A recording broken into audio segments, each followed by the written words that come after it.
Pension बम बड़ी तेजी से इस वक्त जो है फटने के करीब है। सरकारी मुलाजमीन के लिए रिवायती पेंशन सिस्टम खत्म करके नया कंट्रीब्यूशन यानी शराकती निजाम नाफिज किया जाएगा। 8 से 10 साल बाद पाकिस्तान का निजाम पेंशन का बोझ उठाने के बिल्कुल भी काबिल नहीं होगा। बाद में जब मुलाजिम रिटायर होगा तो इस फंड में होने वाला मुनाफा ही इसकी पेंशन की बुनियाद बनेगा। पेंशन का बोझ कम होगा या अगर होगा तो कितना होगा और उसमें मजीद और क्या तब्दीली की जरूरत है। नए सिविल सर्वेंट्स जो गवर्नमेंट के अंदर जो हायर किए जाते हैं ऑन परमानेंट बेसिस, इसका इदराक उनके ऊपर है। चले देर आए दुरुस्त आए, IMF के साथ चूंकि कोलैबोरेशन की ये रिफॉर्म्स हुई, इट्स नॉट इनफ। काफी रियलाइजेशन है कि पेंशन सिस्टम हमारा सस्टेनेबल नहीं है। अहम इशू है वो ये कि आपने इसके अंदर पेंशन्स को 2 हिस्सों में डिवाइड कर दिया है। एक जो अभी रीसेंट हायरिंग होगी उनके लिए तो आपने एक फाइनेंशियल सिस्टम डिवाइस कर दिया, लेकिन उससे जो पहले वाली पेंशन्स हैं जिनका एक्चुअली बोझ ज्यादा है उसको बैलेंस आउट करते करते भी हमें कई दहाइयां लग जाएंगी। तो वो कहाँ से हम फंड करेंगे? वही टैक्स पेयर के पैसों से, वही हम अपने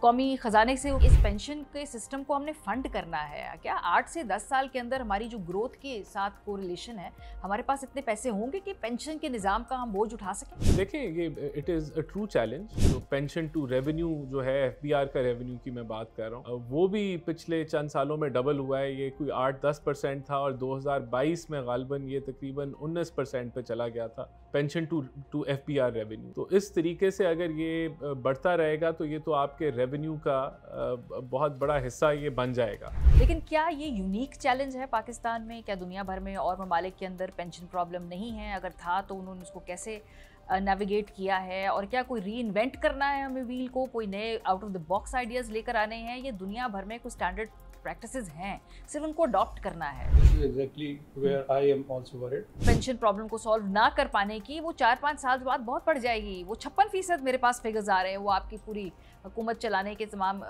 जो अखराजात हैं उसके करीब बढ़ जाएगी।